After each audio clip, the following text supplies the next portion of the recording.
Bom dia a todos e todas. Queria agradecer muito pela oportunidade de estar com vocês de novo aqui, né? Sim, E pela confiança, né? Pela confiança em estarmos juntos aí. Muito obrigado, um prazer grande. muito obrigado. Jorge, você sabe disso, né? Nós sempre mencionamos o caso da Merck, em todas as nossas apresentações. Estamos sempre aqui, fazemos parte de alguma maneira desse movimento, que acreditamos que vocês simbolizam muito do que a gente quer ver em termos de transformação, né, nas nossas organizações, no nosso mundo empresarial. Então, sempre estamos assim na torcida pelo sucesso no conceito ampliado da coisa sempre de vocês. Há 2 anos estivemos juntos e, na ocasião, Jorge, você mencionou que você tinha se intitulado facilitador da direção. Eu não sei se mantém essa denominação ou se você alterou, uma curiosidade que eu tinha. Não, mantém sim, a denominação da função é a mesma, né? Às vezes a gente muda um pouco assim, o que fazer, né? Mas a denominação é a mesma, porque a gente não tem aqui na Mercury esse plano hierárquico tradicional de direção, gerência, supervisão e tal, né? Nós temos outros nomes e não é porque não tem, e não é exatamente porque não tem uma estrutura hierárquica, né? O que a gente busca trabalhar com esses outros nomes são funções diferentes, né? Para que a gente possa ir aos poucos tirando da nossa mentalidade aquela questão do comando e controle, né? Então a gente pega nomes que nos ajudam a fortalecer a nossa consciência e a nossa oportunidade de eliminar um pouco esse comando e controle e trabalhar mais em cima de uma hierarquia de processos, né? Onde a gente sabe que existem processos que vêm antes, processos que vêm depois, alguns são mais importantes, tem um valor maior muitas vezes, né? Então é nesse sentido que a gente troca os nomes. Excelente, Jorge. Bom, saudar também os demais amigos que estão aqui, estão ingressando aos pouquinhos, já podemos começar. E, Jorge, vocês, né, vêm num grande processo aí de transformação, se não me engano, desde 2007, então são 15 anos, com uma orientação para a ética, para a sustentabilidade, para o propósito. E eu gostaria de começar, Jorge, um pouquinho de trás para frente. A ideia é termos uma conversa informal, não é? Mas olhando em retrospectiva, Jorge, assim, o que é a Mercury hoje em relação a 15 anos? Como é que você vê, digamos, né, um balanço desse período? O que ela tem assim de diferente? E valeu a pena investir por esse caminho, né, de transformação enorme que vocês tiveram? Bom, vamos começar, né? É assim, eu diria que está valendo a pena, né? Porque é um processo que tem início, mas não tem fim. Muitas vezes no meio empresarial a gente faz algumas apostas e alguns investimentos, né? E esses investimentos muitas vezes eles têm fim, né? A gente compra um determinado projeto, um determinado equipamento para produzir um determinado produto e aquele produto quando entra no mercado, né? Ele está no mercado e se sustenta, né? Um processo de transformação cultural como a que a gente vem promovendo aqui desde 2007 ele é contínuo e cada dia que a gente avança, a gente percebe que tem mais avanços a serem feitos, né? E talvez esse seja o grande desafio, né? Eu diria que esse é o grande desafio nosso, né?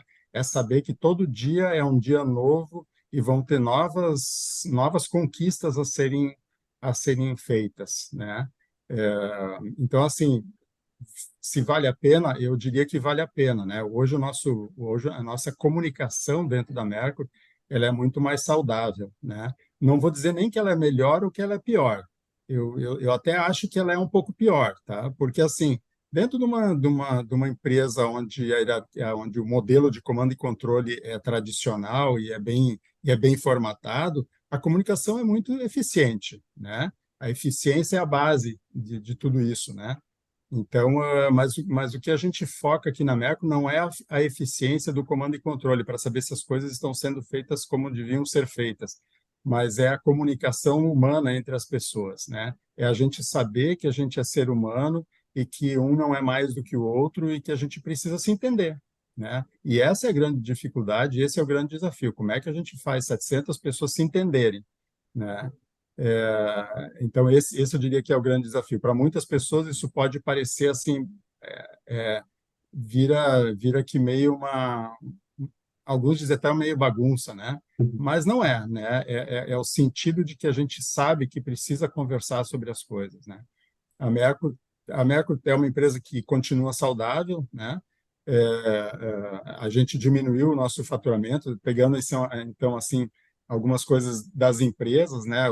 O que interessa para muitas empresas, né? Sim, a Merco diminuiu o seu faturamento, né?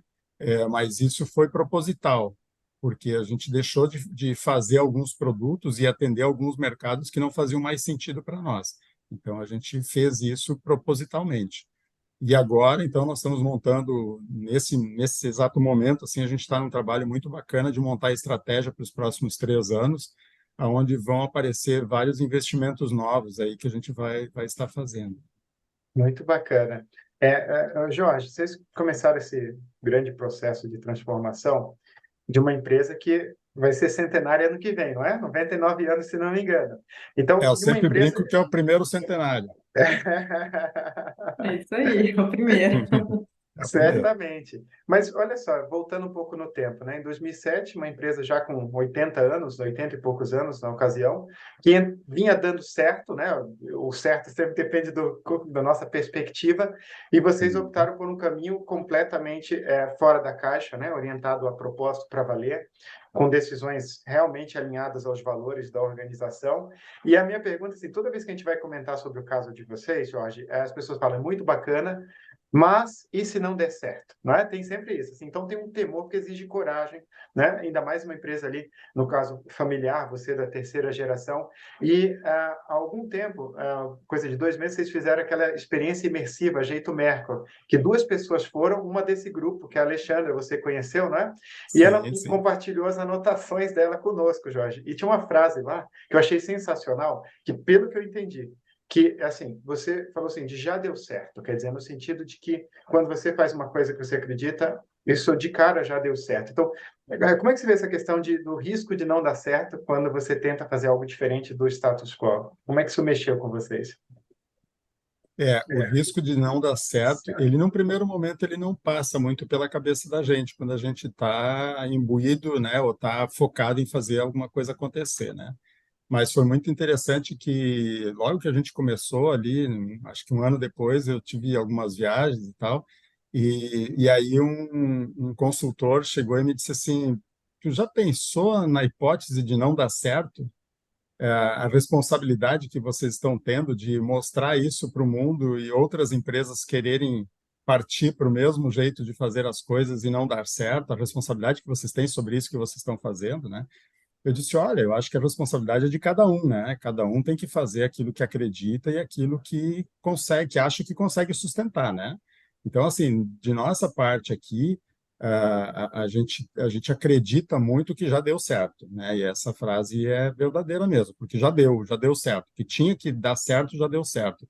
Né? A gente tem um espaço de trabalho muito mais saudável hoje na Mercury do que em muitas empresas espalhadas pelo mundo aí, né? Então, isso para nós é um ponto muito importante. Outra coisa que deu muito certo foi todo o nosso trabalho que a gente tem feito em termos ambientais. Também está dando muito certo, né? Então, também são apostas que foram feitas ao longo desse período todo, né? Que muita gente olhava e dizia assim, mas isso não precisa fazer, não é lei, né? Não está na legislação, não precisa fazer, né? Eu sempre digo assim, ó, não está na legislação, mas está na minha consciência, né? E estando na minha consciência, eu sou obrigado a fazer isso, né? Então assim, sim, a gente sabe que a gente tem um telhado de vidro, né? Sempre tem alguém atirando algumas pedrinhas em cima desse telhado para ver se ele está forte ou não está forte. E a gente sente essas pedrinhas e a gente se restabelece a cada uma delas, né? Uhum. E vai trilhando o caminho. E só tem um jeito de realmente dar certo, né? É não esmorecer, é estar sempre, né? Todo dia, quando chega na empresa de manhã, é afirmar, é isso mesmo, não tem outra rota, né? O caminho é esse, não tem outro caminho a traçar porque a gente já atingiu um grau de consciência que não nos permite mais voltar atrás em muitas coisas, né? Então, essa tal da consciência que é o nosso, talvez a maior pedra no nosso caminho é a nossa consciência, né? Porque ela que estabelece até onde a gente vai e aonde a gente não quer ir, né? Mas na medida que tu percebe a mudança que tu está fazendo, é muito forte, não tem como voltar atrás, né? Jorge, num Jorge, tom mais pessoal. Ah, desculpa, ah, Angela. Só para é, eu, complementar, Angela, que já que mencionou de não voltar atrás, e aí a gente vai, né, para a Angela e vamos abrir para os demais amigos aqui do grupo. Seu Jorge, a termos de realização pessoal também, acho que tem esse lado, né? A sua relação hoje com a empresa, em relação a 15, 20 anos atrás, quando era mais convencional. O quanto muda isso, né? Em termos, inclusive, de talvez de entusiasmo, né? E de energia mesmo, né? De motivação, quando você, né, vai por um caminho, digamos, mais orientado a um propósito, né? E com maior coerência, algo maior do que só o número pelo número. É, sabe, professor Alexandre, muda completamente, porque né, quando a gente começou a fazer esse trabalho, eu estou na empresa desde 1986. Em 1991, eu assumi a vice-presidência da empresa, meu pai era o presidente. Então, a gente estava num processo de transição de segunda para terceira geração. Até 2006, eu realmente não tive as rédeas da empresa na mão, né? Não porque meu pai não quisesse, ele já tinha me entregue a empresa. A empresa já estava na minha mão. Ele só vinha para ler o jornal na empresa ainda, e porque ele morava na casa do lado, né? Então, não tinha como ele não vir. Se ele tirasse o pé de fora da casa dele, ele entrava dentro da empresa. Então, não tinha como ele não estar aqui, mas ele já tinha passado a empresa. Mas eu realmente só assumi a empresa quando eu me dei conta dessa mudança que tinha que ser feita, desse trabalho que precisava ser feito dentro da empresa. E então, assim, o lado pessoal ele ficou muito forte, né, ao longo desses últimos 15 anos aí. Fortaleceu muito esse meu lado pessoal. Que bom. Angela, Jorge, agora, olha, o Alexandre teve direito a 3 perguntas, eu vou ter direito a 3 também, tá? Que aqui é direitos iguais, né? Tá bom. Bom, a gente tem né, um dogma, uma crença enraizada de que ou a empresa é preocupada com o socioambiental, né, ou ela é responsável ambientalmente, socialmente, e tem boas práticas de governança, ou ela dá lucro. Né? Ainda tem muito dessa crença de que, se eu for, entre aspas, bonzinho, eu não vou ter lucro, eu não vou sobreviver, e aí, olha só, não vou ter condição de gerar empregos e tal. E, e o caso da Mercury é um caso que eu uso muito, tanto, né, para os nossos clientes quanto para os nossos alunos e tal, para mostrar, olha, é possível, olha só como é possível, né? Era uma empresa que, claro, já havia uma conscientização, quem vê a história, né, da empresa desde o início já vê uma consciência social com a comunidade, uma preocupação ali, né, com a educação desde o início, mas essa virada, que vocês inclusive chamam de virada de chave, né, foi completamente diferente e ela trouxe essa nova visão, essa nova mentalidade. Então, o que eu percebo, e aí queria saber o que você entende disso.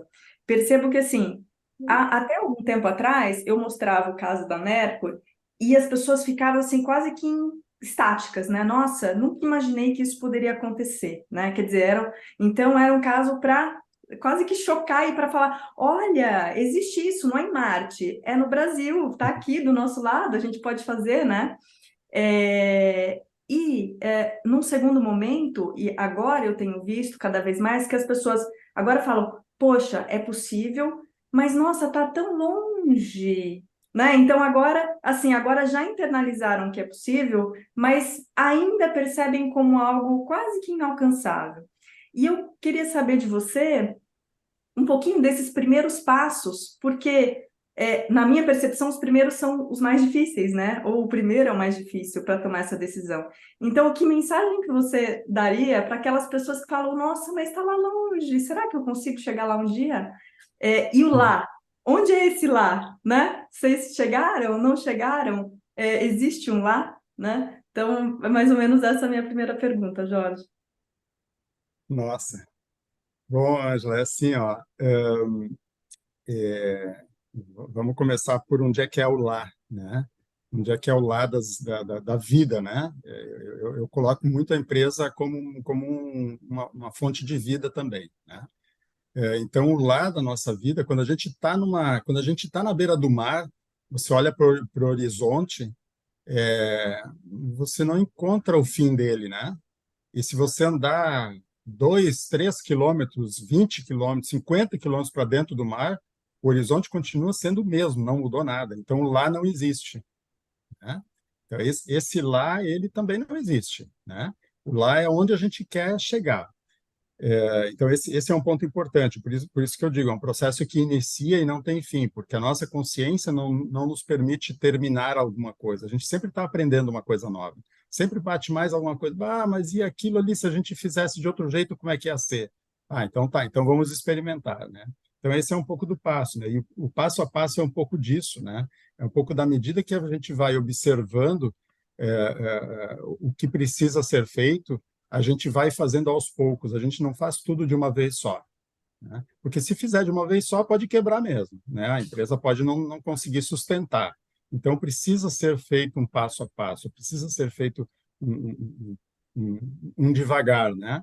Mas tem coisas que são decisões que precisam ser tomadas naquele momento. Vou citar um exemplo. A gente saiu do mercado de produtos licenciados, produtos escolares licenciados, porque os pedagogos e professores nos disseram que esse era um crime que a gente estava fazendo, né? Estava cometendo um crime, porque a maioria das crianças não consegue ter acesso a um produto licenciado.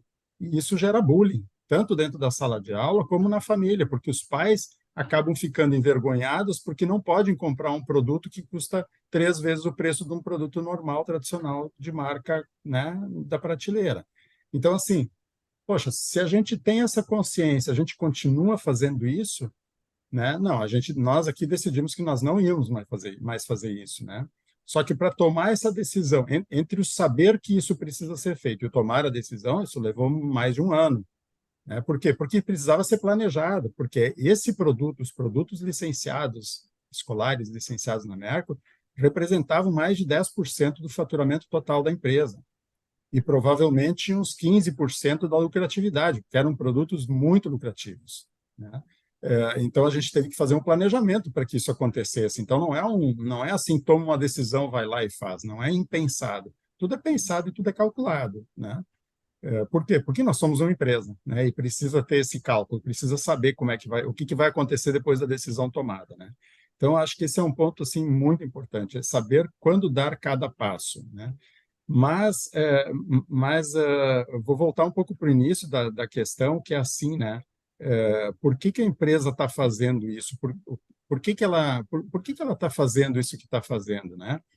E aí eu estava escutando na semana passada, tive num evento e um dos palestrantes, logo palestrante um pouquinho antes de mim, foi o Rogério Oliveira, que faz parte do Yunus, né? Ele é sócio do Yunus aqui no Brasil, e eles criaram uma instituição, o Instituto Yunus, né? E ele estava fazendo a palestra e ele disse assim, não se trata não se trata de ser uma questão de empresa social, se trata de que o planeta precisa ter empresários que queiram satisfazer a necessidade das pessoas, e não a necessidade do bolso, né? Não a necessidade de crescer ou de faturar mais ou de ter uma rentabilidade maior sobre o capital investido. Sim, isso é importante também, né? Mas desde que esse capital investido tenha um propósito para a sociedade, né? E muitas vezes esse capital investido não tem um propósito para a sociedade, tem um propósito para quem está investindo, né? Então, esse é o grande passo, eu diria assim, do pensar com a consciência, não pensar com o bolso, né? Como a gente Uhum. brinca aqui na empresa. Acho que esse é um passo muito importante. Para que eu estou investindo nisso que eu estou investindo? E qual é o lucro que eu quero obter a partir disso? E não é pecado ter lucro. Não, pelo contrário, o lucro ele é super necessário, porque senão esse investimento não dá certo e aí a gente corre o risco daquilo que o Alexandre falou antes, de não dar certo, né? Então, para dar certo, precisa dar lucro. Mas esse lucro precisa fazer sentido para a sociedade. A sociedade precisa olhar para esse lucro e não ter vergonha de perguntar o que é esse lucro, de onde que ele vem. E eu preciso não ter vergonha de dizer para a sociedade que sim, eu tenho lucro, mas esse lucro vem de um propósito, né? Eu acho que essa é a cadeia que cerca toda essa mudança que a empresa está fazendo. Excelente, Jorge. A segunda pergunta é a seguinte: como é que foi? A gente sabe, né, uma empresa familiar, na terceira geração, Foi uma mudança de chave muito grande, uma mudança muito grande de gestão também. Como que foi o convencimento dos acionistas, né, em relação a isso? Como é que foi colocar todo mundo no mesmo barco? Teve alguma dificuldade? Teve um processo de convencimento? Como foi essa parte dos acionistas, dos shareholders? A nossa empresa ela é assim, ela é uma empresa familiar, 86% do capital da empresa está na mão da nossa família, nós temos uma holding que detém 86% do capital da empresa, e essa família, na terceira geração, são 3 pessoas, eu e 2 irmãs. As minhas irmãs são descasadas, cada uma tem um filho, né, uma filha e um filho. Eu sou casado, tenho 2 filhos, então é uma família muito pequena, né? E é uma família muito muito unida, muito junta, né? O meu pai, quando estava fazendo essa passagem da segunda para a terceira geração, ele morreu em 2007, em julho de 2007. Então, quando ele morreu, as minhas irmãs disseram assim para mim: olha, tá contigo aí, né? Tu tem a carta branca e faz acontecer, né? E eu fui fazendo. E esse faz acontecer. Antes eu sempre tinha meu pai para trocar as ideias, né? Então a gente conversava muito, a gente trabalhava muito junto. Quando ele desapareceu, eu pensei assim, puxa, e agora eu faço isso com quem, né? Com quem eu vou, Uhum, né? Com quem eu vou compartilhar as minhas angústias, minhas amarguras, meus pensamentos, né? Então eu me busquei a fazer isso com elas, né? Então esse trabalho foi construído com as minhas irmãs também, né? Claro que a quarta geração ainda era jovem e não participou, e a quarta geração está participando agora, porque agora nós estamos no processo de passar da terceira para a quarta geração.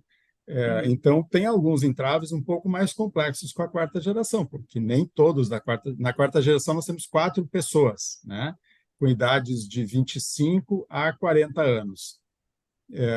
Ali nem todo mundo tem o mesmo pensamento, já é um pouco diferente, né, uhum, já tá um pouco mais complexo, mas a gente está fazendo um trabalho muito bacana, né, não é um trabalho de convencimento, né, é um trabalho assim, o que que a gente pode fazer junto, né? A ideia sempre é essa, né? Como é que a gente pode continuar juntos? Porque esse é o nosso grande foco da família que mantém o controle da empresa, é se manter juntos, né? Então, essa é a nossa busca agora. Então, estamos com uma consultoria fazendo esse trabalho, um trabalho que já vem há 2 anos sendo feito, né? E ainda tem uma caminhada por fazer, porque não é de convencimento, né? De novo, não é convencer as pessoas que esse é o certo a fazer, né? É o combinar de como é que a gente vai fazer, né? uhum, uhum. Legal, excelente. E a minha última questão, antes de passar aqui para você e depois para seguir a fila, vocês têm esses trabalhos com os fornecedores, né, com a população ribeirinha, os seringueiros, a comunidade. Qual das partes relacionadas, dos stakeholders, que você acredita que teve um impacto, uma ressonância maior, na sua visão?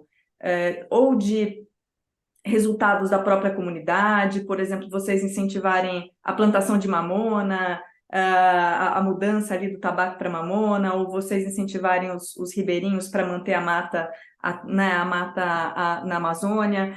O que você destaca, ou até a cocriação dos produtos com pessoas com deficiência, né, e com crianças com deficiência? Quais das muitas atividades da Mercury que você destacaria como sendo ali os personagens que são os que tiveram mais ressonância, que talvez você não esperava e que foram fundamentais para dar mais esse gás? Eu diria que são os nossos parceiros de transporte, porque nós estamos aqui no Rio Grande do Sul, né, no interior do Rio Grande do Sul. Nós temos um transporte, muitas vezes, de matérias-primas que vêm de outros estados, embora que 50% de tudo que nós compramos é aqui do Rio Grande do Sul, né? Mas ainda vem muita coisa de fora. E o nosso maior mercado é o mercado do Sudeste e Nordeste, né? Então, toda a nossa mercadoria vai daqui para lá. E a gente tem o controle das nossas emissões de gases de efeito estufa, ele é bastante forte, desde 2009. Então, a maior emissão está no transporte. No nosso caso, a maior emissão está no transporte. A indústria praticamente não tem emissão, né? é muito pouca. E nós precisávamos convencer os nossos parceiros de transporte que eles também precisavam ajudar a compensar, porque essa não era uma função nossa, esse era o negócio deles. Então, como negócio deles, eles teriam que fazer essa compensação. E aí a gente reuniu num determinado dia todos os nossos parceiros de transporte. A gente achou que ia dar uma bagunça enorme, porque eram concorrentes, né? Vários concorrentes sentados nas mesmas mesas, ouvindo as mesmas coisas e tendo que ficar amigos, digamos assim, né? E foi um evento assim, nossa, glorioso. Foi muito lindo ver a participação deles, o interesse deles naquela época já, isso em 2010, né? O interesse deles em ajudar e em estar junto no projeto. Então, para vocês terem uma ideia, hoje todo o nosso transporte de saída de mercadoria, não o de entrada, mas o de saída de mercadoria, todo ele é compensado, né, com plantação de árvores, né?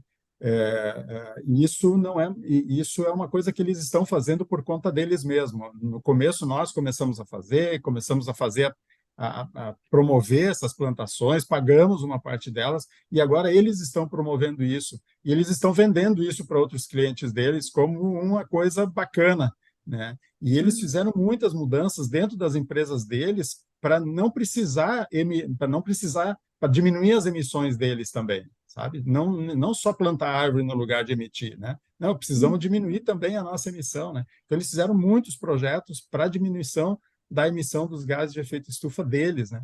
Então, eu diria assim, é uma cadeia complexa essa do transporte, extremamente complexa, né? E eles pegaram isso com uma vontade de contribuir, né? Com uma vontade de entender o papel deles nesse processo, que foi muito bacana. Foi muito, assim, eu diria que foi o que mais ultrapassou a possibilidade. Os demais já fazem parte do negócio deles, né? Lá o seringueiro da floresta faz parte do negócio dele manter a floresta em pé e tal. Então, o impacto não é tão grande, né? Uhum. Mas acho que isso que é o mais maravilhoso desse caso, porque vocês, nessa busca por tentarem ser melhores a cada dia e mais éticos a cada dia em cada produto, cada processo, cada atividade, vocês incentivam outros a fazerem isso também. E esses Essa é a outros ideia. ficam imbuídos desse entusiasmo e vira uma cadeia, vira um ciclo virtuoso mesmo. É algo que realmente é um exemplo maravilhoso que você deu agora. Muito obrigada, Jorge. Antônio.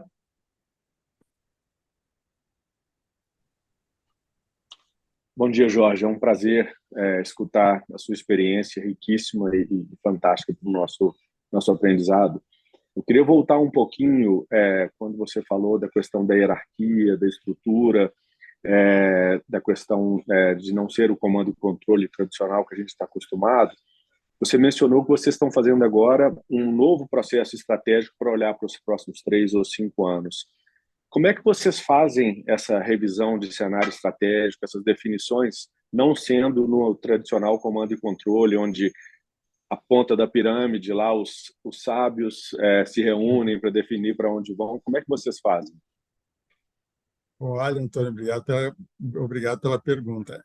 A gente junta muita gente, né? A gente trabalha com equipes muito grandes sempre.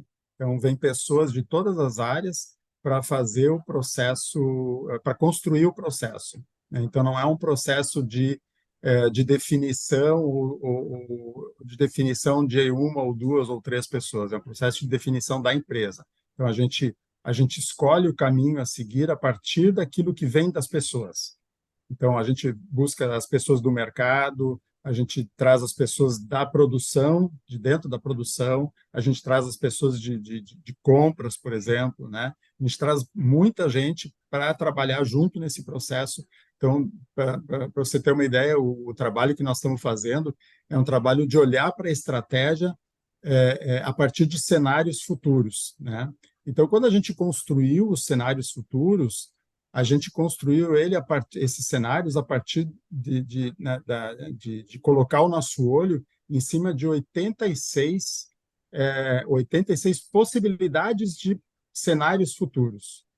Então, foi um negócio assim grandioso, enorme. Foi um trabalho muito bacana. A gente reuniu 20 e poucas pessoas no nosso laboratório de inovação social, que é uma área que a gente tem para estar com as pessoas aqui na empresa. a gente reuniu essas pessoas lá e começamos a olhar para esse futuro, né? Para esses modelos de futuro com essas pessoas. Então, tinha pessoas de vários níveis da empresa ali dentro para compartilhar disso, né? E trazer assim, bom, essa possibilidade, esse cenário aqui, essa possibilidade aqui, impacta o que na vida da Merco? Impacta o que naquilo que a gente faz, né? E aí a gente passava um tempo discutindo aquilo, aí vai para o outro, e, bom, isso impacta como na empresa, né? E não só na empresa, impacta como na sociedade, né? Qual é o impacto que esse cenário traz na sociedade? E aí a gente diz, bom, então na sociedade é isso, e na empresa como é que fica, né? Então, foi um trabalho muito bacana e assim tem sido o nosso trabalho ao longo desses 15 anos, né? De estar sempre com muita gente.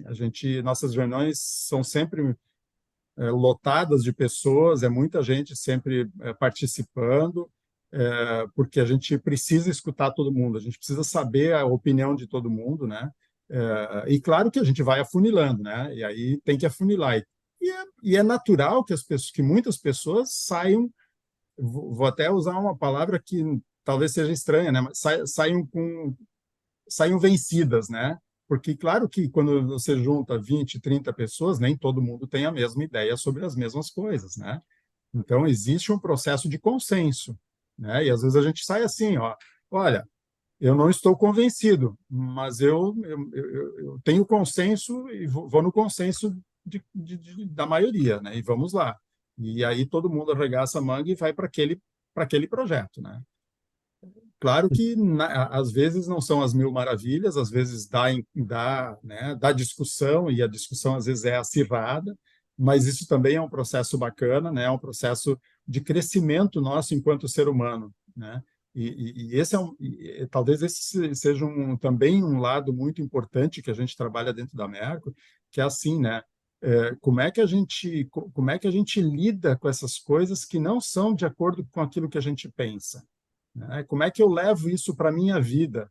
Porque se eu saio vencido de dentro da empresa, como é que eu levo isso para dentro de casa? Eu chego em casa derrubando tudo, quebrando e batendo as portas e as janelas, né? Ou não? Ou eu aprendo a lidar com essas circunstâncias, com essas situações, né? Então, muito do que a gente escuta das pessoas ao longo desse tempo todo é que as relações em casa melhoraram muito, porque aprenderam a se relacionar. As pessoas aprendem a se relacionar, aprendem que às vezes a gente ganha, às vezes a gente perde, e no perder não é um perder, mas a gente precisa entrar em consenso para que o todo funcione de uma maneira melhor, né? Então, por isso que é um processo que não é Pô, curto, é um processo muito longo, né?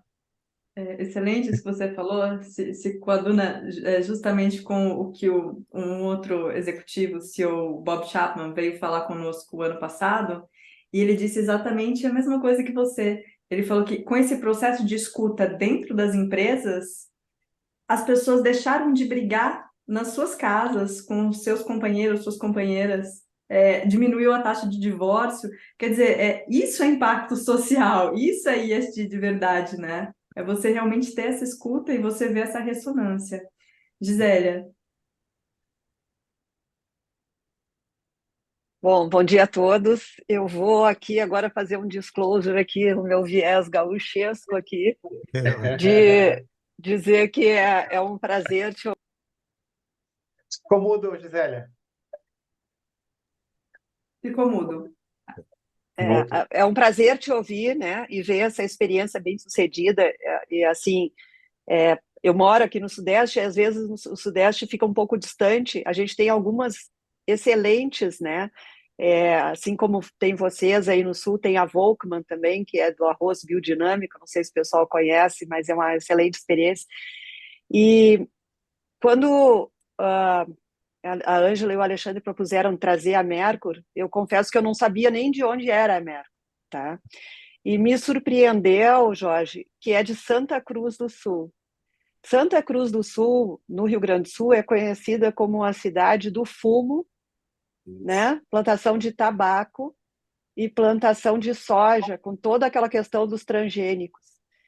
Então, eu queria te perguntar qual é o impacto da Mercur nesta cidade. Porque esta cidade, porque assim, vocês são uma ilha isolada, ou vocês têm algum impacto? Porque Santa Cruz do Sul, no Rio Grande do Sul, era uma cidade, eu vou usar um termo assim, não me ocorre outro, mas entre aspas, meio suja do ponto de vista ambiental, né? Pela questão do fumo e pela questão da soja. Então, eu fiquei curiosa para saber isso. Isso, e nossa, esse é um passo imenso que a gente deu.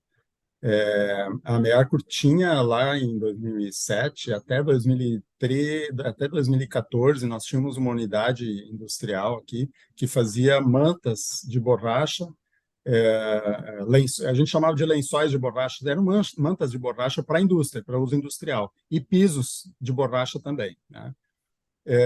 E as empresas de tabaco, a gente sempre teve um relacionamento muito bom com as empresas de tabaco, né? Até porque elas representam mais de 80% do retorno da cidade em impostos e tal. Eles representam mais de 80% do emprego na cidade, né? Então, é realmente a cidade do tabaco, né? E a gente tinha relações muito boas e eles vieram pedir para nós desenvolver uma esteira transportadora de borracha que fosse atóxica, porque eles não poderiam mais usar as esteiras tradicionais de transporte interno de indústria que são de PVC, né? E que são muito mais baratas. Então, a gente começou a desenvolver com eles essa esteira de transporte. Nós levamos 3 anos desenvolvendo a esteira de transporte, até homologar ela nas matrizes das empresas de tabaco aqui, porque as empresas aqui são praticamente todas multinacionais, né? Tem uma e outra que são pequenas, são aqui locais, mas a grande maioria são empresas multinacionais. E aí a gente já tinha homologado na Inglaterra, nos Estados Unidos, enfim, né, nas matrizes, né?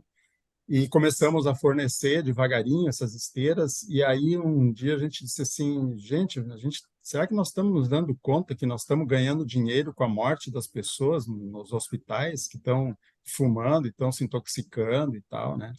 Nossa, aquilo veio assim como uma coisa, sabe, do outro mundo, e a gente começou a conversar e conversar e conversar e conversar e conversar, até que num determinado momento a gente sim, não é esse o nosso negócio, não vai ser desse jeito, né? Bom, e aí como é que a gente conversa então com eles, né, que levaram esse tempo todo com nós desenvolvendo a esteira e tal, né?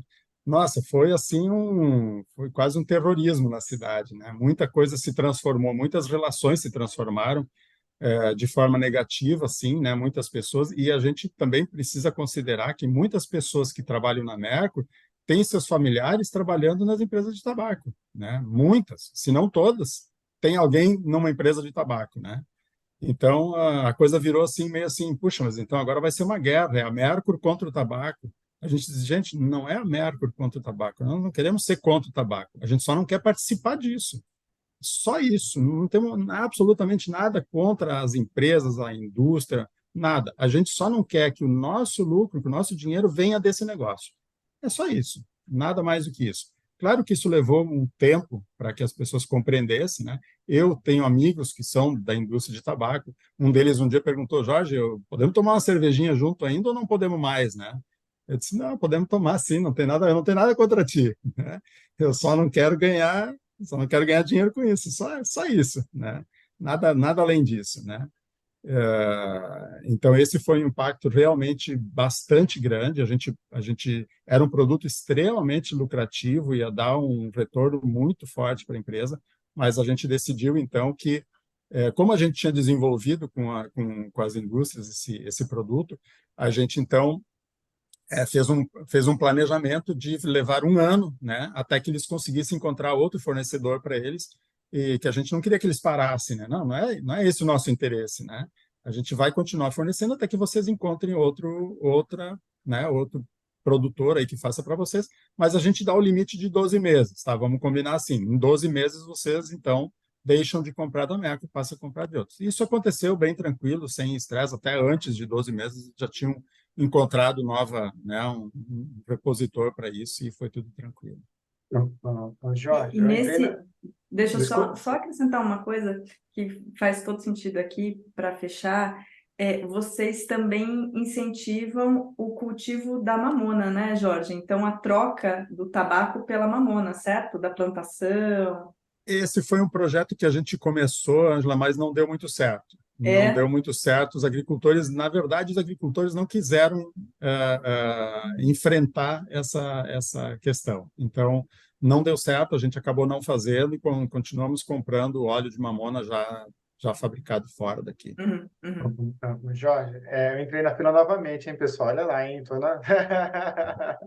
E, bom, acho que, sobretudo, né, você tem dado exemplos de muita coragem, e eu tenho sempre falado que é a ética empresarial na prática, que é a coragem de, primeiro, fazer perguntas difíceis, perguntas que a lei não obriga, né, mas que, como você mencionou, a consciência obriga. Segundo, procurar respostas especializadas, independentes a essas perguntas, não só o que você quer ouvir, às vezes você chama alguém para te dar a resposta que você quer.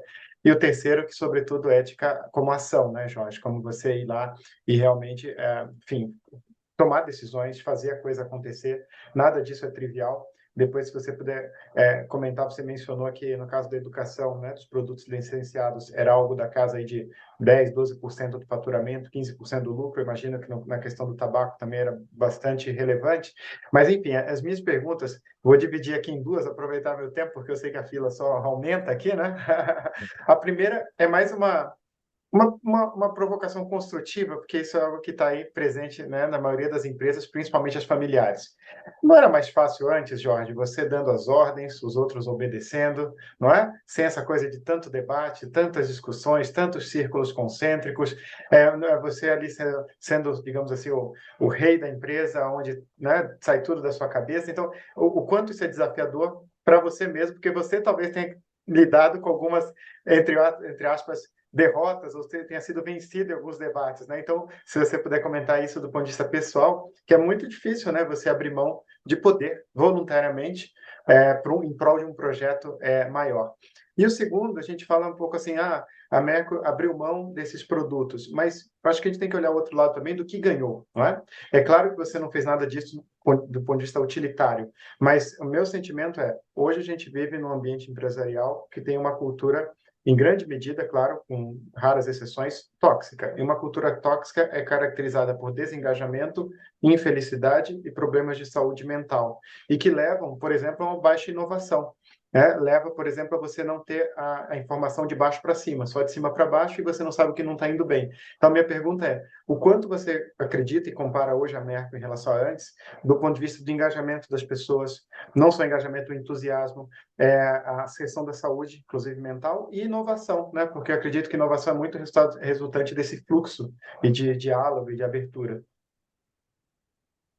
Muito bem, vamos por partes. A primeira questão sobre mim mesmo, né? Eu acho que tem um pouco a ver com a minha personalidade, tá, Alexandre? Porque, assim, eu nunca fui presidente da Mercury, né? Quando chegou a hora de ser presidente, eu abri mão da presidência para ter um colaborador junto comigo, né? O Breno, que é o nosso facilitador de direção também. Então, nós dois temos a mesma posição dentro da empresa, né? E ele ainda exerce uma posição maior porque ele é o diretor-geral. Então, ele assina toda a papelada. Eu larguei da caneta, né? Eu não faço mais nada. Mas, na verdade, assim, em novembro do ano passado, eu fui levado a acreditar que era importante eu ser presidente do conselho consultivo que nós criamos em novembro do ano passado, né? Nesse processo de transição da terceira para a quarta geração, a gente constituiu, então, em novembro, um conselho consultivo com 3 sócios da empresa, um de cada grupo familiar, né? Então, do meu grupo familiar assumi eu e dois independentes, 2 conselheiros independentes, né? E aí, então, a votação foi para que eu fosse o presidente desse conselho, né? Então, a primeira vez que eu me torno presidente de alguma coisa dentro da Merco. Mas isso não é uma coisa que me faz mais feliz ou menos feliz, né? Eu acho que isso tem a ver um pouco com o meu jeito de ser mesmo. Eu não é isso que eu busco e não era isso, nunca foi isso que eu busquei, né? Então, não era uma coisa que estava no meu foco, assim, você, não. Nunca teve no meu foco, né? Mas tem essa questão de aquilo que vem da minha cabeça ser a lei, né? E isso sempre foi durante muito tempo, né? Sempre era a lei. E assim, vou ser bem sincero, infelizmente, de certa forma, continua sendo, porque muito dessa inspiração vem da minha cabeça, vem do meu jeito de ser, né? Vem da minha consciência mesmo, das minhas preferências, né? Em termos de fazer as coisas acontecer. E agora, muito também eu abro mão da decisão, né, para fazer com que a decisão emerja dos grupos. E isso eu faço com muita consciência também, né? Eu procuro entrar no grupo e falar o mínimo possível. Só quando eu vejo que a coisa está indo para um lado que eu acho que não é o lado legal, eu digo, opa, gente, e vamos pensar um pouquinho sobre isso aqui, vamos pensar se não for bem assim, e se for um pouco mais para esse lado ou para aquele lado, né? Então, eu tento ser sempre o mais calado das reuniões, porque essas coisas precisam emergir, né? E as pessoas precisam ter essa experiência de trabalhar com esse emergir, né? E eu te digo assim, as pessoas aqui na Mercur, todas já sabem que a coisa funciona mais ou menos assim. E ninguém tem vergonha de falar. E isso é muito bacana. A gente faz reunião com o pessoal de fábrica, de chão de fábrica, eles adoram participar, eles adoram falar, eles adoram ser participativos, saber que a ideia deles está vindo e que eles têm a oportunidade de falar para um grupo de pessoas que eles dizem assim, nossa, esse aqui é o grupo importante da empresa, né? E estão me escutando aqui, estão ouvindo eu falar, né? Estão escutando as minhas ideias, né? E mais do que isso, estão colocando em prática as minhas ideias. Então, isso é muito saudável, isso é muito, deixa a gente muito feliz, né? Isso. Não, Não excelente. sei se eu esqueci alguma coisa, Não, a mas questão do impacto que você sente hoje em relação à saúde das pessoas, inclusive mental, felicidade, inovação, né? isso, eu te diria assim que a saúde mental é uma coisa da sociedade, né? Por mais que as pessoas se sintam mais saudáveis dentro da empresa, mas a nossa sociedade está doente, né? Como um todo, né? Então o que a gente tem feito aqui é dar muita atenção para a saúde mental das pessoas. A gente tem um grupo formado aqui para atender a saúde mental das pessoas, com psicólogos, com tudo, né? E eventualmente tem gente sim buscando ajuda, buscando auxílio, porque a vida não está fácil, né? Não está fácil para ninguém em nenhum lugar, né? Mas a gente acredita e as pesquisas que a gente faz aqui dentro, a gente tem feito várias pesquisas com as pessoas aqui, né? Inclusive agora estamos terminando uma pesquisa e assim fiquei assim muito feliz com 90% de participação de todo mundo numa pesquisa que não é obrigado a fazer, não é obrigado a responder, é voluntário, né? Então 90% das pessoas da Mercury responderam essa pesquisa, né? E a gente percebe que as pessoas estão realmente bastante, dá para dizer assim, felizes, né? Felizes ou satisfeitas, digamos assim, né? E isso é muito importante, porque não é tão normal isso, assim, a gente ouvir isso nas empresas. Excelente. Fanny, por favor. Obrigado. Bom dia a todos. Obrigada, Jorge, estar com você mais uma vez. Já tive o Oi, prazer de trabalhar Vânia. com o Mercur. Adorei te ver na telinha aqui. Que bom reencontrar, Jorge. E fiquei muito feliz também, porque o meu foco hoje de trabalho é muito comunicação na governança. E você começou falando, a tua primeira fala foi sobre como a comunicação na Mercur tem melhorado ao longo dos anos. Então, eu queria focar um pouco nesse aspecto, porque uma coisa é a governança decidir, e a outra é que o que foi decidido de fato aconteça.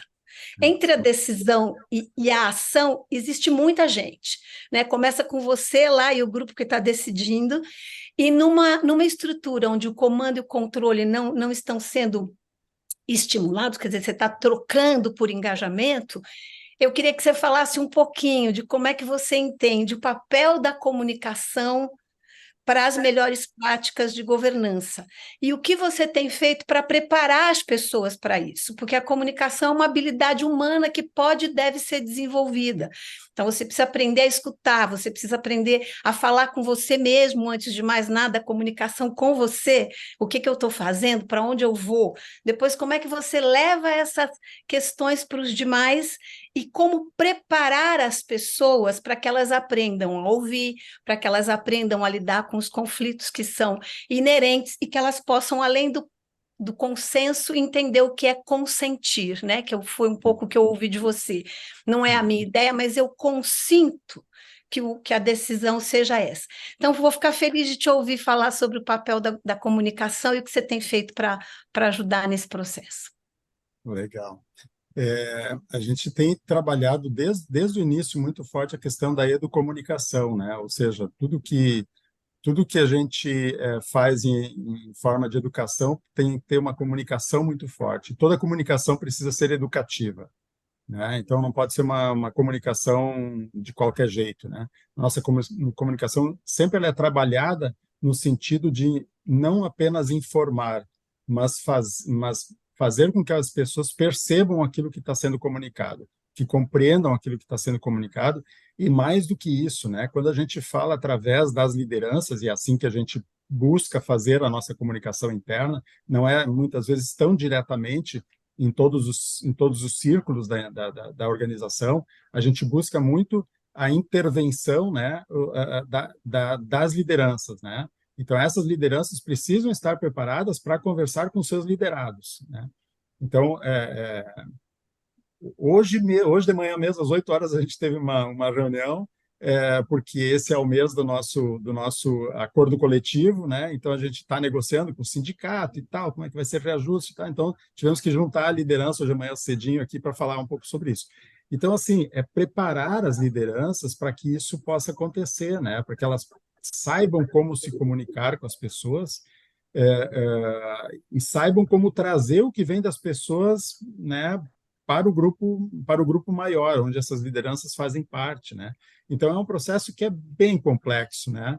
E como, por mais que a gente queira que as pessoas fiquem eternamente dentro da Mercury, existe um rodízio de pessoas, as pessoas que entram, às vezes, elas não estão acostumadas a ver essa conversa toda, né? Por quê? Porque nas reuniões, normalmente, alguém decide alguma coisa e manda fazer. E aqui não, né? Aqui a gente senta e conversa, e conversa, e conversa, e aí não decide nada, e marca outra reunião para começar a conversar de novo, né? Então é um processo longo e lento, né? Mas assim, é um processo de que as pessoas sintam que aquilo que a gente está falando é uma coisa que realmente importa para as pessoas, que aquilo vai impactar nas pessoas. E esse impacto precisa ser considerado. Não é apenas uma decisão que precisa ser comunicada. É uma conversa que precisa ter com as pessoas para que elas percebam o impacto que aquilo vai ter na vida delas, né? De ser feito como elas gostariam que fosse ou como elas não gostariam que fosse, mas tem que ser feito de qualquer forma, né? E muitas vezes a gente vai com uma decisão de um grupo, leva isso para outro grupo e vem outra coisa de volta. A bola vem quadrada, como se diz assim, né? E a gente senta aqui e diz, opa, né? Erramos aqui, vamos reconduzir, vamos refazer. Nada está pronto, sabe? Essa é uma questão que a gente traz lá desde 2007. A gente nunca considera as respostas prontas. A gente sempre dá a perspectiva de que, se não está bem entendido, precisa ser mais conversado. Então, esse é um processo que ele é longo mesmo, né? Ele é longo e a gente sempre está, como a gente brinca, que a gente está sempre pisando em ovos, né? Porque a comunicação ela é delicada e cada pessoa tem um jeito de compreender as coisas, né? Tem um jeito de compreender a vida e todas as coisas que a gente fala sobre a vida, né? Então, isso precisa ser tratado com muita delicadeza, né? Muito cuidado. Obrigada, Jorge. Sensacional. Luiz, por favor, Luiz Augusto. Bom dia, Jorge. Bom dia a todos. Primeiro queria parabenizar, Jorge, pelo trabalho que vocês vêm fazendo lá. O Alexandre divulgou um TED que você fez na época sobre todo o trabalho, né? E eu, muito interessado, eu escutei esse TED umas 4 vezes. Tenho várias perguntas, mas eu nem vou focar tanto nesse TED. E eu fiquei também muito surpreso com o relatório de vocês, de 2022. Vocês publicam um relatório de impacto, o que é uma coisa que eu vi poucas vezes. A maior parte das empresas faz relatório de sustentabilidade, relatório anual, mas relatório de impactos. Às vezes faz uma coisa separada dentro do relatório, mas relatório de impacto é uma coisa que poucas vezes eu vi e que me interessou demais. E eu vi que toda a estratégia realmente é focada nos colaboradores, como é o discurso e como você falou tanto no seu TED. E aí eu fiquei pensando um pouco assim, você teve toda essa trajetória desde 2007 de trabalhar a cultura da organização, trabalhar as pessoas para uma nova mentalidade, uma nova forma de trabalho, muito mais focada em equipe, com decisões colegiadas. Mas você mesmo fala que você tem uma rotatividade, né? E a gente percebe que as pessoas que estão entrando no mercado de trabalho agora, a maior parte é muito ansiosa. elas estão acostumadas, desde sua formação inicial, a um controle muito individualizado, a se sobressair por posicionamento. Como é que tem sido a experiência com vocês nesse trabalho com as pessoas novas que entram numa cultura que não começou da escola? A escola normal que a gente vê é uma cultura muito da individualização e não de olhar o time, de olhar a equipe e principalmente o que você falou agora, de aceitar as decisões que não necessariamente são suas escolhas, mas foi uma escolha do grupo. Então, eu queria ouvir um pouco da sua avaliação sobre isso. A gente tem uma dificuldade bastante grande de trazer pessoas para dentro da Merco, porque o nosso trabalho de busca de novos profissionais ele é muito intenso, né? E a gente tem realmente bastante dificuldade, porque não é trazer uma pessoa porque ela é, vamos dizer, onde a gente mais tem gira é na equipe comercial, né? E a equipe comercial que não está aqui em Santa Cruz, a equipe comercial que está fora. Nós temos quase 100 pessoas rodando fora aqui da nossa empresa, focadas no mercado, espalhadas pelo Brasil inteiro, né? E ali é que está talvez o nosso grande desafio, ou um dos maiores desafios, né? Então, quando a gente vai fazer a seleção dessas pessoas, é uma seleção que demora muito tempo. A gente tem assim um cuidado muito grande para trazer pessoas que já perceberam que precisa ser mudado. Esse é o grande foco, né? Não é trazer o melhor profissional da área. Não adianta focar no melhor profissional da área, né? Porque ele vai vir com essa pegada que você falou. Ele vai vir com a pegada de que ele vai transformar a empresa e ele vai se graduar mais nessa posição. E não é isso que a gente busca aqui. A gente busca alguém que venha para trabalhar no time. Olha, vem porque vai ter enxada, pá, e vai botar as botas aqui, vai ter que arregaçar a manga e trabalhar, né? Então, normalmente pessoas que já vêm com a ideia de que, puxa, eu estou percebendo que precisa mudar alguma coisa. E a Mercury pode ser uma oportunidade para eu aprender a fazer essas mudanças, né? Ou eu já mudei e quero uma oportunidade numa empresa que já mudou.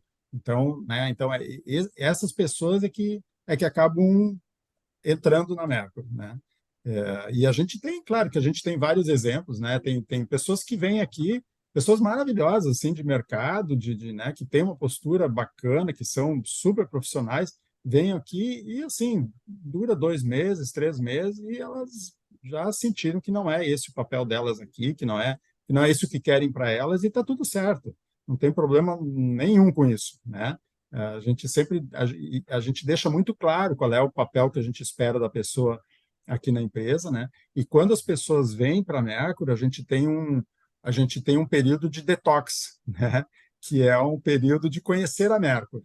Então a pessoa entra e fica um tempo conhecendo a Mercury, passando por todas as áreas, conhecendo o posicionamento, vivendo o posicionamento da empresa, para que ela perceba aonde que ela está chegando, né? E é isso que a gente quer sempre mostrar para a pessoa, né? Que é onde que ela está chegando, onde é que ela está, o que que ela está vindo fazer e o que se espera dela, né? E o que que ela espera quando chega na empresa. Isso a gente também trabalha muito forte, né? Quando a gente traz um profissional novo, o que que você espera quando está chegando aqui na Mercury, né? O que que você espera que a Mercury traga para você?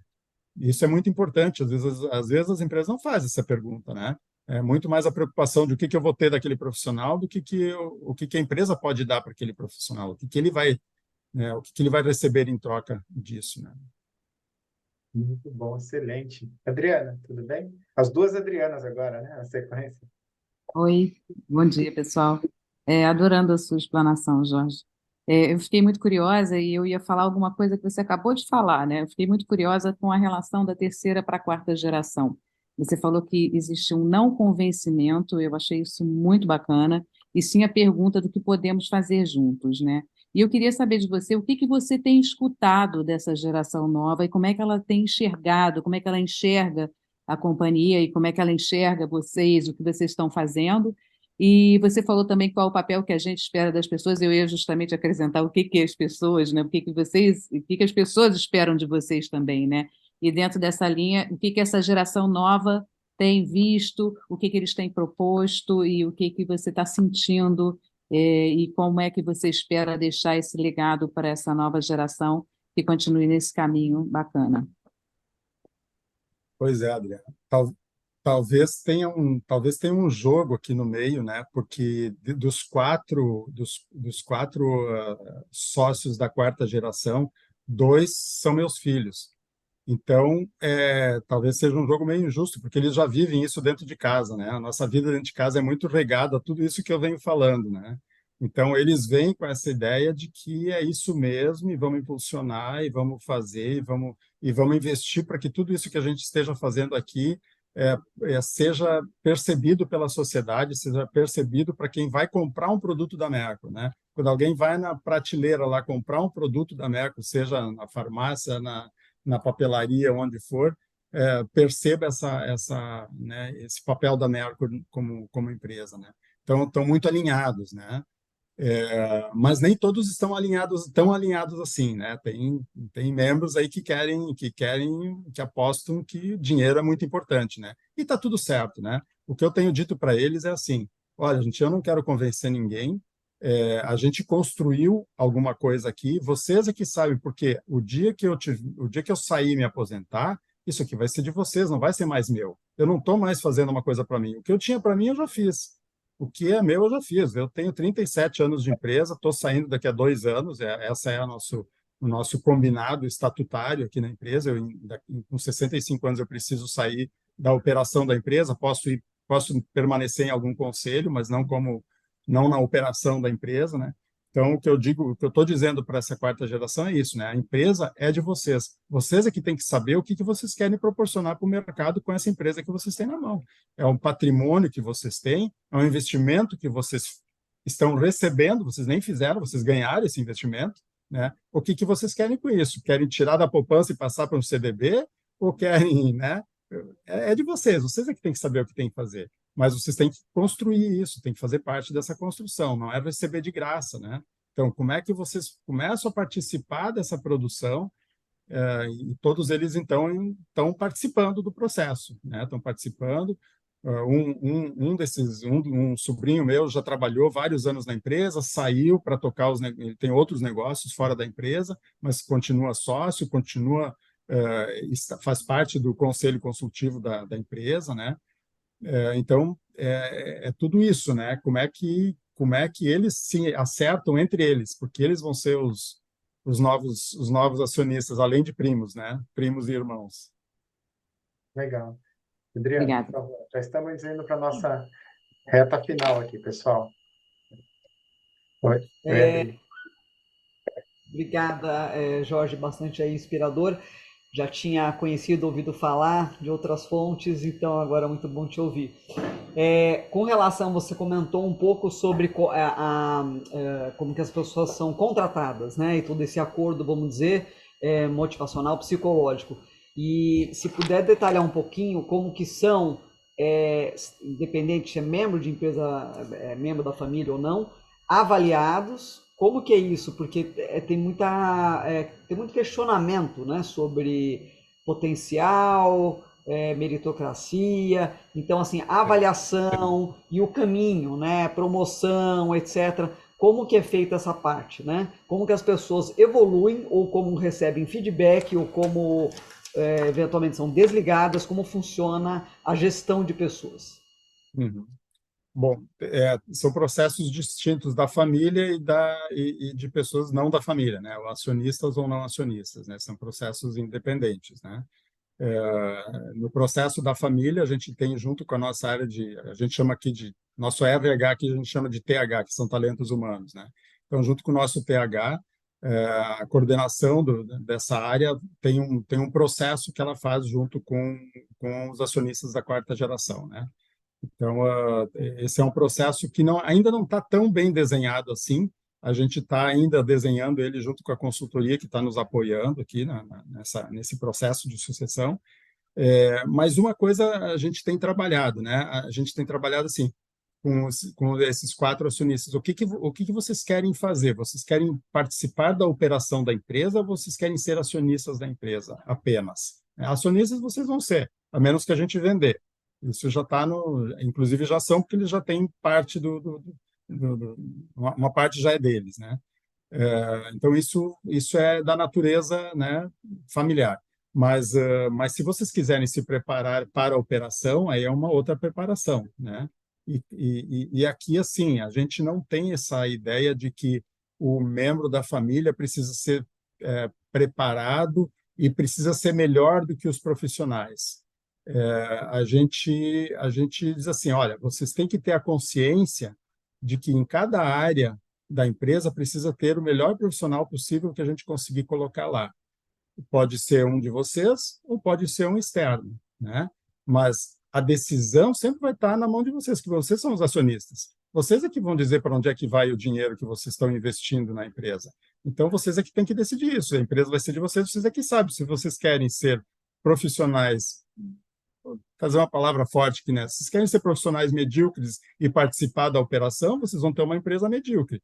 Se vocês querem ser profissionais muito qualificados, se qualifiquem e participem da operação. Agora, se vocês quiserem ser acionistas e colocar outro profissional melhor que vocês, façam isso. A decisão é de vocês sobre esse processo, né? Então, esse é um ponto assim que eu sempre deixo claro. Que, eu já ouvi, né, muitas empresas assim, o profissional, o herdeiro, ele precisa ser melhor do que qualquer outro, né? Não sei se ele precisa ser melhor do que qualquer outro. Não acho que esse peso tenha que ser colocado na mão das pessoas, né? São seres humanos como todos nós, como qualquer outro, né? E as pessoas é que têm que saber como é que elas querem se preparar, né? Então, não é alguém que vai preparar elas, senão elas acabam fugindo da empresa, se torna um processo tão rigoroso e às vezes, com uma pressão tão grande que esses acionistas acabam saindo da empresa com medo, né? Com medo daquilo que não vão conseguir ser. E não é isso que a gente quer para as pessoas. A gente quer que as pessoas sejam plenas, né? Plenas de felicidade. E isso é uma coisa que eu sempre falo para as pessoas: não esqueça de ser feliz, tá? Que é isso que nós estamos fazendo aqui nesse planeta. Nós estamos aqui para ser feliz. Não esqueçam disso, né? Então, esse é o processo da família, né? No processo da gestão de profissionais da operação como um todo, a gente tem um processo muito tradicional, assim, de passar de áreas para outras. No passado, eu digo, há uns anos atrás, a gente experimentou tirar profissionais de algumas áreas e partir para outras, né? Dar oportunidades. Então, nós tínhamos um coordenador de vendas, que era um cara, assim, muito bom em vendas, né? Mas ele reclamava muito da área de compras. Aí nós sugerimos para ele que ele ficasse um tempo na área de compras, vai fazer um estágio lá na área de compras, vai coordenar o processo da área de compras. Ele saiu da área de vendas e foi para o outro lado do balcão, foi para compras, né? Ele transformou a nossa área de compras, com tudo aquilo que ele sempre imaginava que estava errado, né? E muita coisa ele aprendeu porque ele foi para o outro lado do balcão, né? Ele disse, opa, aquilo que eu achava que precisava ser feito, agora eu começo a enxergar do outro lado, eu sei que tem limites, né? Então, a gente faz isso de vez em quando, de transportar as pessoas de um canto para outro, para que elas tenham outras experiências e para que elas possam entender melhor todo o processo da empresa, né? Porque se a gente junta todos os profissionais para decidir as coisas na empresa, é preciso que um coloque o chapéu do outro de vez em quando para entender o que o outro está dizendo, o que o outro está passando, né? Quais são as dificuldades que o outro está tendo ao não entender aquele processo, né? Então, isso tudo faz parte, né? E assim, o processo de evolução, digamos assim, em termos de cargos dentro da empresa, é um processo de que tem que abrir vaga, né? Tem que abrir vaga. Se abrir a vaga, a gente sempre escolhe, o processo sempre começa por profissionais internos. A gente nunca abre, raramente a gente abre um processo de seleção fora, externo, sem abrir interno primeiro, a menos que a gente não enxergue nenhum potencial dentro da empresa. Então, vamos dizer assim, vou trazer para vocês assim, há pouco tempo atrás, a gente abriu um processo para a área de recursos humanos. A nossa coordenadora da área de talentos humanos, ela resolveu sair e tocar a vida dela própria, né? E, bem, tudo certo. Então, precisamos colocar alguém nesse lugar. A gente não tinha ninguém com expertise próximo ao que ela tinha naquele momento. A gente não tinha ninguém. E a gente precisava ter, a gente não podia abrir mão disso naquele momento. A área de talentos humanos ela é uma área muito sensível dentro da Merco, muito delicada, né, para a gente dizer assim, nós temos tempo para formar uma pessoa. A gente não tinha esse tempo, a gente precisava trazer alguém de fora. Então, a gente abriu um processo externo de seleção e contratamos uma pessoa de fora, né? Mas tem outros, na maioria das vezes, na grande maioria das vezes, a gente abre o processo interno e as pessoas se candidatam e a gente faz a seleção como qualquer seleção, né? Faz todo o processo de seleção, entrevista, e tal, vê como é que é, e aí sim, né? Quando a pessoa sai de uma área e vai para outra, como é que fica aquela área que ela deixou, né? Então tem que fazer um processo lá também. Então tudo isso é conversado entre todas as pessoas que fazem parte desse processo de sucessão dentro da empresa, né? Mas, Jorge, tem algum sistema de avaliação, de alinhamento sobre expectativas de cada um na sua posição, especialmente gerência para cima? Então, avaliação, feedback, quer dizer, se existe, como que é feito? Não tem, Adriana. A gente começou a fazer um trabalho no ano passado, acabamos parando porque estava muito travado, estava muito complexo fazer, nós precisamos voltar, é um tema que nós precisamos voltar, o tema de avaliação, né? Avaliação de desempenho mesmo, dentro das áreas, a gente não tem essa avaliação, o que a gente tem é uma conversa de feedback entre as áreas, né? E por exemplo, os facilitadores têm conversas de feedback com toda a coordenação, né?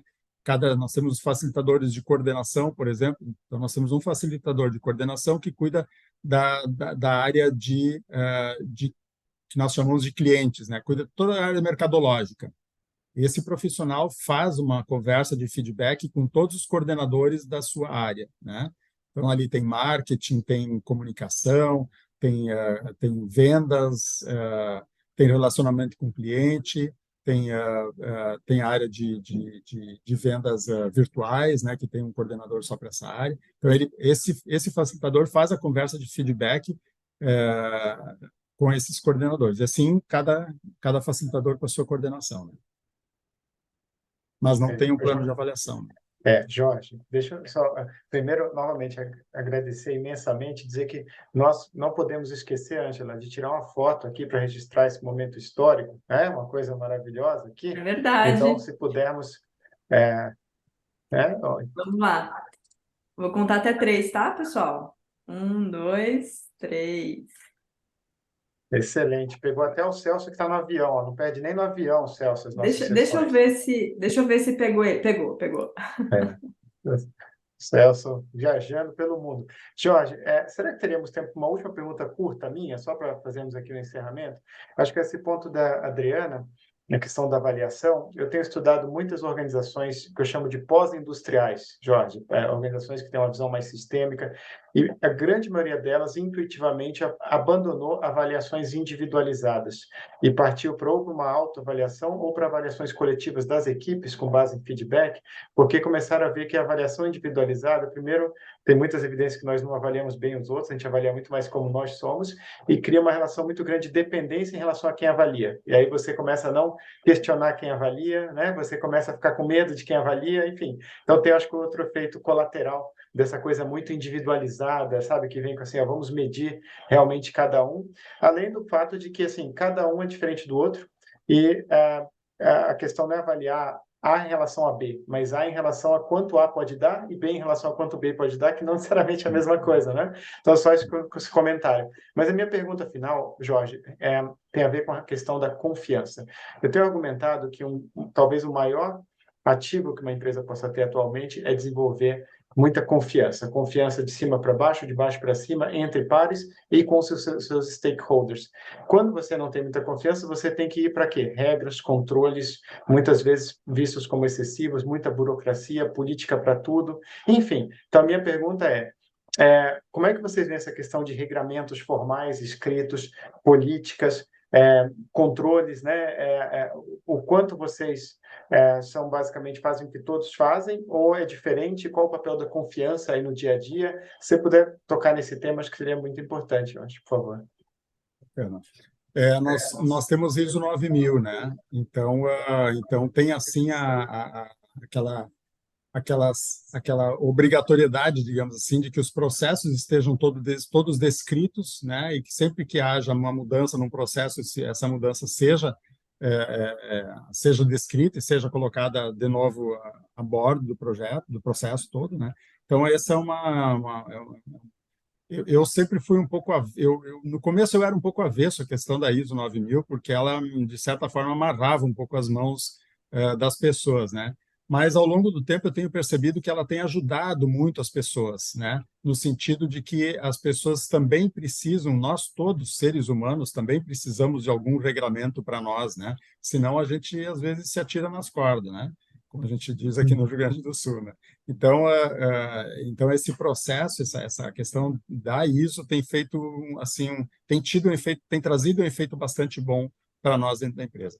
A gente não tem muitas outras regras, não, tá? Nós temos um código de ética, né? Um código de como a gente se conduz dentro da empresa, mas como tu comentaste, Alexandre, a confiança aqui dentro da Mercury é uma coisa que não é de agora, tá? Isso é uma coisa que é desde lá da fundação da empresa, desde 1929, o processo de confiança é um processo muito claro para todos aqui na Mercury, porque isso já nasceu junto com os fundadores da empresa. Eles eram muito claros na maneira como eles tratavam as pessoas, né?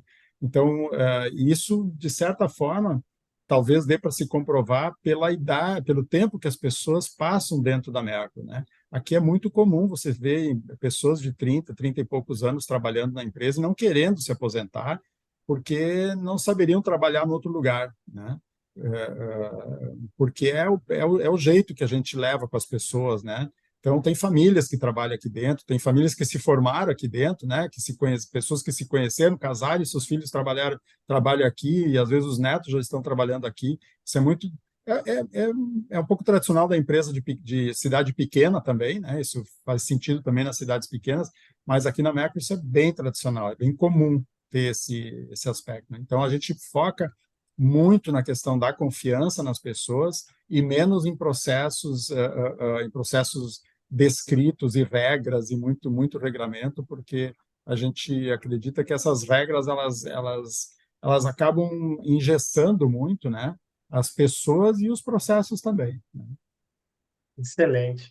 Mais uma vez, Jorge, muito obrigado. Queria aqui pedir a todos aqui uns aplausos, não digitais, né, mas manuais, por toda a trajetória de vocês, que é sobretudo inspiradora.